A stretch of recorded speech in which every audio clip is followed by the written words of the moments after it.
من اكتر الاسئله اللي جات لي كتير جدا جدا جدا من الامهات، وهو ليه الطفل من حوالي 3 سنين ل6 سنين بيبقى عنيد جدا، صعب في تصرفاته، متغير في حاجات كتير ما كانش متعود عليها، في حاجات كتير بيزن وبيصرخ وبيزعق وبيعض وبيشتم، كل ده في الفتره دي وانا مش قادره اتعامل معاه يا ندى، وخلاص يعني الموضوع سايب مني خالص.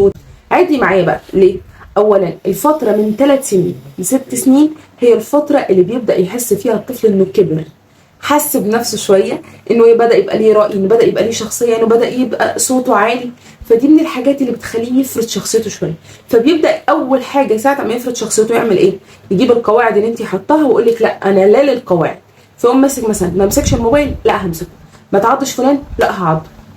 هل هو عشان بيعمل كل ده عشان يعندك؟ اطلاقا. هو بيعمل كل ده عشان يحسسك ان هو له راي وله شخصيه، وكل اللي هو بيعمله ده ان هو بيعمل ايه؟ بيحاول يتمرد على اوامرك عشان يبين لك ان هو له شخصيه.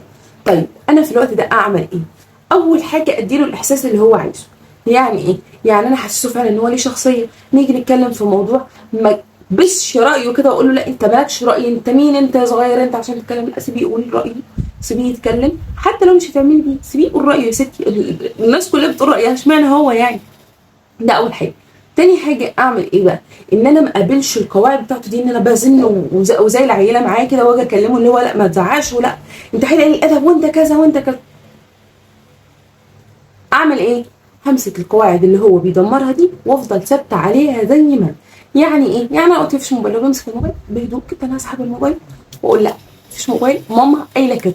زن، صرخ، عيط، مش بعمل ده كله بقى اللي هو انت تستاهل وكذا وكذا، بالعكس تماما. اقول له انا مقدره ان انت زعلان وانا مقدره ان انت مخنوق، ولكن انا قلت بفضل ثابته زي ما انا ليه عشان يحس ان في قواعد معينه انا ينفع اتنازل عنها، وفي قواعد ما ينفعش اتنازل عنها بتاتا.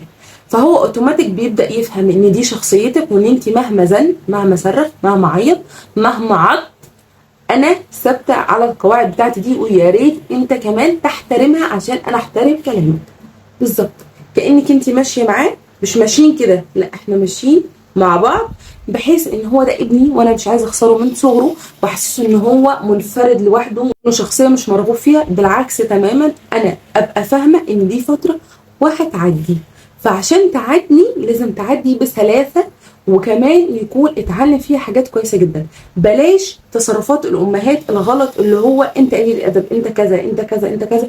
كل ده انت بتجيبي معاه نتيجه ايجابيه لتصرفاته هو، فهو صح وانت غلط.